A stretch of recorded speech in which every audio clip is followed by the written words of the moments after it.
Hi, everyone. So, tonight I thought I'd take a second to answer some of the questions that you guys have asked me over the past several months. Usually they stem from a post that I've written, but some of them I think are just things that people were curious about. I told many of you that I was going to do this a while ago, so I figured that I should finally hold up my end of the bargain. So let me set the scene for you really quick. I'm just laying here in the dark on my couch with a cold cup of coffee that I really should have heated up before settling in here. But I mean, I guess hindsight is always 2020. And I've got this microphone just kind of laying on my chest because I'm feeling pretty casual and hands-free at the moment. And it's about 1:32 a.m. So, if you're wondering why I sound so mellow and toned down, it's because that's exactly what the deal is. But it's all good. You guys have asked me some interesting stuff, so let's get into it. First question, what do you think of long distance relationships? I have definitely done a long distance relationship before. I dated a guy that lived in Kentucky while I lived here in San Diego, and it was tricky. I think they can. I think they can work. You just both have to be in it to the same extent and ready to make a little extra effort, obviously, so that you can still see each other a decent amount to keep it going. Honestly, there can be something kind of exciting about them because you have a chance to really miss each other. But you can also have the tendency to idealize them because you don't get to see them day to day and all kinds of mindsets and through the highs and the lows. So I think that's something to be careful about when you're long distance. Now, at some point down the line, if this is all going really well, someone's going to have to make that move. I can't imagine that you'd want to do that long distance situation for, years on end. That's for sure. Because eventually you've got to be with that person on the daily to see what's up. Personally, these days, I'm absolutely willing to date somebody that's semi long distance for a bit, if they've really captured my interest, and if they're in within a few hours, especially. So usually I consider anywhere from here to LA extremely doable, and beyond that, I guess I just never rule anything out because you find that connection, you don't want to toss that away too quickly. It's kind of important to keep an open mind. So long distance relationships are possible. I think it just requires extra effort, maybe a little bit of extra maturity on both ends. Next question was, sometimes I drink too much on the first date. Should I not drink at all, or what else can I do to get around this? Well, I like to keep it to a 2-drink max on a first date.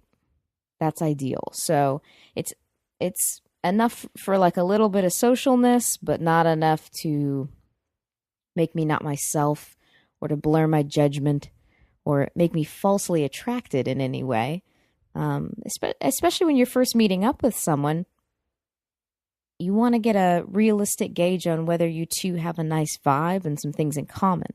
If you feel like you struggle with a limit, then by all means, like swap to a daytime situation or cut it down to just coffee dates so you don't have the pressure of alcoholic beverage looming over you. You don't have to be tipsy to get to know each other. You just get yourself nice and caffeinated and talk to that person across the table. Next question. Online dating hasn't been working out for me and I'm frustrated. Should I even keep trying? Well, I hear you there. I mean, personally, I haven't been in the mood to do any swiping lately because it's all felt like a really big waste of time. Also, I found that my thought process when swiping hasn't been, oh, let me find a nice compatible man to date. It's been more because I'm bored. Like that's when I end up swiping. And I don't think that's the right motivation, really. So if you feel like it's not working and your efforts are wasted, I say take a little break at least. You don't have to be in the online dating game. You could meet some people in the real life way. If it's been frustrating in general, then change up your focus and maybe stop looking for a bit. Sometimes I think when we stop seeking things out, they end up having the ability to work themselves out naturally. We're just not trying to force anything. We're just kind of going with the flow. Online dating can also be like a way to meet too many people. I think it gets a little bit overwhelming sometimes. It's like, how are you supposed to focus? How are you supposed to focus when there's been several people now thrown your way and it becomes a lot. It becomes a lot. So I'd say take a break and see if you feel the need to even get back into it after you've had the chance to detox from it for a little bit. Next question is, what makes you attracted to somebody that's not your usual type or just in general? Okay. Well, any kind of strong talent or drive is very attractive. And honestly, like somebody that treats me like a lady. I've started to come to terms with the fact that I might be a little bit old-fashioned. Like I like a man that opens doors and has a certain gentlemanly quality to him, because I don't seem to run into that super often anymore. And I don't know if that's just the people that I've been meeting or if that's, becoming less common out here or whatever. But I don't know. I think that kind of stuff is very attractive. Also, humor is key. Like anyone that I feel like I can joke around with and makes me laugh automatically becomes more attractive. The main thing, I think the really big one for me right now, is someone that is in the mindset I'm in currently, where they're just trying to be really self-aware and maybe break old thought patterns that haven't been particularly helpful and become better versions of themselves. I think I'm drawn to that because that's where my head's at. And maybe some part of me likes to hold out hope that just because we're doing some inner work doesn't mean we have to do that alone all the time. Sometimes I find myself thinking that I have to get to a certain point of worth and achieve a certain ideal before I can even let myself get into a relationship. And, I don't know if that's really the right mindset. I think we should always consider ourselves worthy, and it's just that we have to find somebody that's riding the same wavelength that we are. Now, just to clarify, what I don't want to do is get into a situation where either of us are trying to fix each other. No one wants to feel like someone is trying to fix them. I don't think that's healthy, and I think true fixing and progress towards whatever we feel is holding ourselves back needs to come from us anyway. What I do think could be healthy and enjoyable is just having that nice support system in place. Like this person you're seeing understands what your hot buttons are, what you're working on, and is a non-judgmental and kind of encouraging presence as you face whatever it is that you're facing or working through. That's their job and that's your job for them. You're not fixing. They're just kind of a safe place and somebody that accepts your full self, and you can really just talk to them about anything. Maybe that's just what a healthy relationship is. I don't know. Maybe it's idealistic. But it sounds kind of nice, doesn't it? Next question was, how long should I wait to text someone back after a date? Okay. Like what a game that's become, right? It's all so frustrating. There seem to be so many rules about how we're supposed to talk to each other. I don't truly know what the rules are anymore to be honest with you. Like, why can't we just talk? If you want to talk to me, you should be able to just text or call me. And that's it. Like, we shouldn't have to be worried about whether it's been a few hours or it's been a few days. Why can't we just talk whenever we feel like it without feeling like we're going to be judged for it? I find myself overthinking texts to people, and I hate that. I hate that I do that. It's this huge game we've created that gets in the way of us just being able to communicate freely. And it bothers me. We have so many ways to connect these days, and somehow that's made it harder to connect. I mean, it's wild. I say if you're interested, show it. I mean, you don't want to overwhelm them with a barrage of texts or whatever, like but just be normal. If you want to talk to someone, talk to someone. Next question is, how should we define success? Well, Jesus.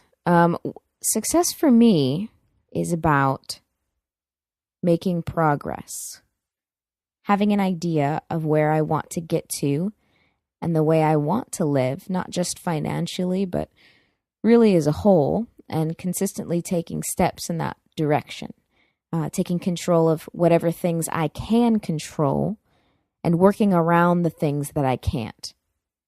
But really, it's been about deciding to be my truest self and to continue to figure out what that really means, and to make plans accordingly to make sure that my momentum is forward. I've also been trying to work towards making sure that I'm my most honest self, no matter the company or situation.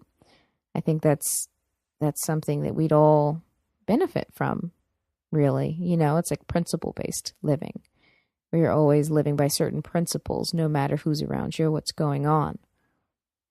Now, all of that is not always an easy thing, I'll tell you. And I have to very regularly remind myself that I've got to find some contentment in the journey to goals as much as getting there, because that way I'm living more in the present than in trying to live in an expectation of how things are supposed to happen. And I think it's kind of a way to find a little bit more satisfaction in daily life. Because once you reach a goal, you always just make another goal. There's always something to reach. So if you can figure out a way for the journey to become important too, then that's probably more satisfying as a whole.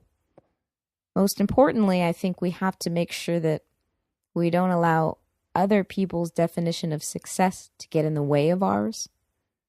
You have to know what your priorities are in life and take whatever steps you need to make sure that you're putting your time into things that really matter to you. And then just try. Think about how many people don't even try to do what they want. So if you're doing that, you're already ahead of the game. Next question was, what's the best pickup line you've ever heard? I'm going to use the word best loosely here because I'm not a fan of anything that feels like a line. If you have a line, all my mind jumps to is, he says this to everyone. And that's just not how you want to feel when approached by somebody, is it? But if I was going to give an example of one that was just at least had me like, oh, well, you got me, then I got to tell you about the man that stopped me and my friend on a sidewalk in Times Square, New York. He stopped us and he was like, hey, do you guys know where this bar is? Okay, I don't know. I don't remember what bar he said because I barely knew where I was on the planet in that moment. Like we were just kind of wandering around unknown territory. But then we said, no, sorry, we're not from here. We're thinking he's a tourist like ourselves. And then he comes back with, oh, really? Well, I'm headed there now. You two should join me for a drink. And I was like, damn, like this, he just blindsided us with a pickup line. Not only that, he did a double pickup, me and a friend. right? That's some confidence right there. You couldn't even be mad at it. You just had to laugh and kind of say touche, you know. We still didn't go, but touche, like, it's pretty good. I mean, honestly, like, when we were out there, those New York guys were bold. Seriously. Very different from the men that I usually meet out here in California, but that's a story for another time. The next question was, what's one of the weirdest dreams you've ever had? Had some weird ones, haven't we all? Okay, I'll tell you this one. So I've actually had this dream about 3 times in my life, 3 or 4, same one. So here's the deal. I'm standing in the middle of the freeway, like on the median thing, right? And it's night, and I'm walking down this freeway with cars just flying by on both sides. I remember it being very windy, and I did not seem to have a coat or a jacket. Okay? So it's a very chilly situation. But the most important part is that I'm clutching a rat tightly to my chest. Now, some of you are thinking, a rat? That's gross. But no, this rat was my best friend. And in this dream, like, I love it down to the marrow of my bones, you know, like we are connected, me and this rat. And it means the absolute world to me as I'm walking down this median on a freeway. And then, completely against my own will, because I didn't feel like I had control of my body, and to my just absolute horror and disgust, I just drop this rat into traffic. I just drop it. And then I wake up in a gut-wrenching panic, nearly in tears, if not in full tears, every single time. I mean, that's a wild one, because that comes with those real feelings, you know, like those are the crazy dreams where you come out of it and you gotta shake it out of you, you know. But I mean, get on that one. All you dream interpreters out there, you guys let me know what that one means. The next question, real quick one, is Diamond really your last name? No, Diamond is not my last name, but it is my middle name. Moving on. Why should I be a nice guy if girls seem to want bad boys? So to that I say, if you're a nice guy, you need to be that nice guy. You just have to. That doesn't mean being a pushover or being whipped or whatever. Pretending to be a bad boy isn't something that you'll be comfortable maintaining, and it won't lead you to the right woman anyway. On another note, the bad boy thing, like I feel like as women, we go through that phase, most of us, and some have a harder time getting out of it than others, for sure. But the bad boy thing is superficial most of the time. Women are attracted to the vibe of it. You know, maybe it's just kind of a certain energy that he puts out, and overconfidence. Maybe it's a little bit of the look of it, you know, whether it's tattoos or whatever you think is like kind of that stereotypical bad boy look. But like deep down, they still want that guy to be nice to them. Like, even if he's a bad boy, they're like, you know, he's a bad boy to the rest of the world, but to me, he's super sweet. I feel like that's kind of what the energy of that perception is.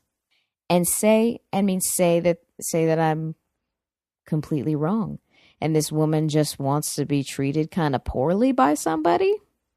Like, they just don't mind being treated badly. They want a bad boy that does not respect them, does not treat them well. Well, probably better to leave that lady alone anyway, because she's got some things to work out. That's not going to work out for you anyway. There's nothing wrong with being a nice guy and then just having to kind of have the patience to wait for the woman that's right for you and will appreciate that. It's key you just have to be as much of yourself as you can manage, because that's the person you're going to want them to like in the long run. Next question was, have you ever had a near-death experience? Well, not really. Not really. I'll share this with you just in the attempt of giving you some sort of answer here. But I mean, I've had a moment where I was at a stoplight and the light turned green and I couldn't get my car into gear. Couldn't get into first gear. I drive stick. And I'm sitting there struggling with it. And I'm like, embarrassed. I'm embarrassed in my car that my car's holding up the line. And right then, a car going full on freeway speed goes barreling through the intersection the opposite way, running their red light. So, I mean, thank God I couldn't get my car into gear because I would have been right in that car's path. And it just slid right into gear after that. And I was able to go. So that's just kind of one of those weird moments where you just, contemplate your existence, I guess, I've also been on a plane that was going through just some wild turbulence. And while everyone else is panicking, I just kind of felt like this overwhelming sense of calm because I realized that if something happened, I just had no control over it. Like there's just nothing I could do.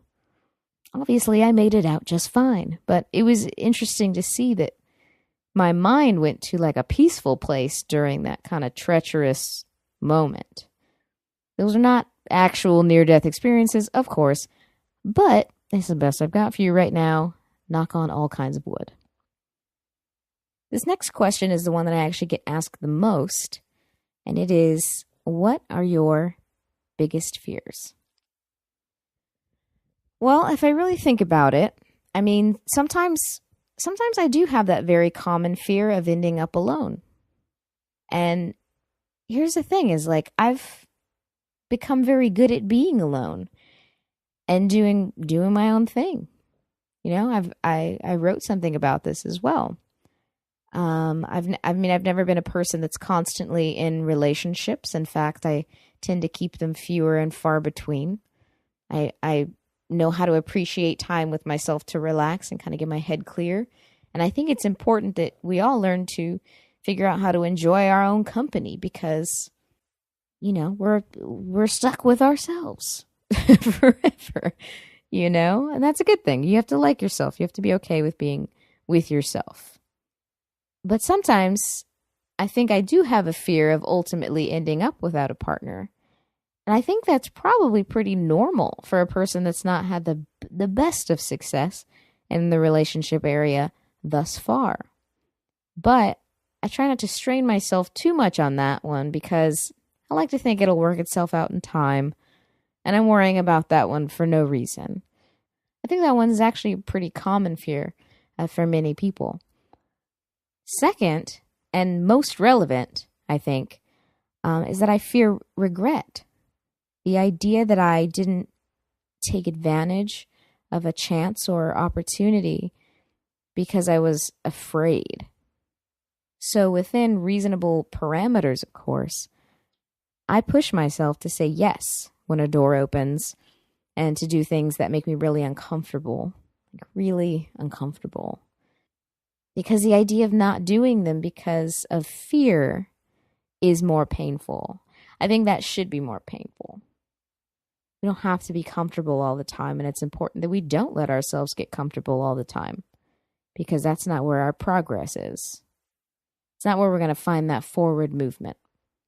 I try to do things even when I think my feelings might get hurt or that I might not be the best at something or that I could just put myself in a place to feel like awkward or judged because maybe those things will happen and maybe they won't. But I won't know if I don't kind of dive into it. And we should only consider something a true failure if we didn't even try. That should be the mentality for all of us. Ideally, we should try to encourage other people around us, for our friends or family or, anybody in our surroundings to really take advantage of opportunities or attempt things that they really want to do. Because, life is short and I'm still trying to figure out how I'm 30 and that's not even old, I think fear is at the root of most of our disappointments and roadblocks, you know? So, what I've been trying to remind myself when that little wave of fear hits me is that I have to choose faith over fear. And I read that somewhere, and I just can't remember where right now. But, you know, it's about faith over fear. You have faith that it'll work out how it's supposed to in the end. And you just have to keep showing up and taking control of what you can take over, which is doing your best in that moment. And then just continuing to learn from whatever happens. Because it's all you really have control over. If you want to get like more like practical, like phobias, I'm afraid of strangers sneezing or coughing in my face. When I was a kid, I was super afraid of throwing up. Despite being like a very healthy child for the most part, like that for some reason was just a thing with me. And I used to be afraid of butterflies. How stupid is that? Like, that's dumb. It was something about how they would just flap about in just a wild and unpredictable manner that you can't tell where they're headed or like what's on their minds. I don't know. I've since moved past that fear. At this point, I think they're pretty beautiful. Well, I think that does it for this Q&A session, everybody. It's pretty late, and I am all kinds of drowsy. But I hope you guys enjoyed this late night conversation that we just had. If you ever have any other questions for me, feel free to head over to my site, CourtneyDiamond.com, to get in touch with me. Or you can also find me at Courtney Diamond on Instagram and Twitter. I hope you're doing well wherever you are, and I'll talk to you guys next time.